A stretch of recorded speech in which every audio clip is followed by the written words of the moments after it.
This is Charlie and Travis, Hotsy Cleaning Systems. We're partnering with the Veteran Cemetery out here to help do some housekeeping and keep their facilities looking nice and beautiful. Today we're going to be tackling the sign that's got exposure from Interstate 80.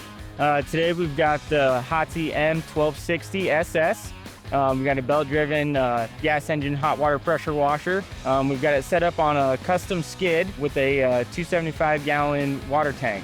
We'll pull the hose off the pressure washer, and we're going to throw some detergent on there to help loosen up the stuff that's been kind of caked in there for a while, and loosen that up and make it look nice. And we'll rinse it off with some hot water, and we'll be rocking.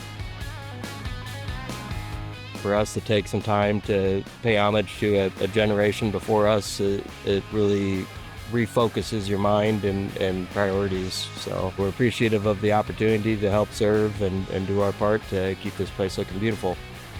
So if you'd like to nominate something for a community service project with Hotsy Helps, go to our website, hotsyoiowa.com, and submit the contact card, and we'll reach out and see if we can help.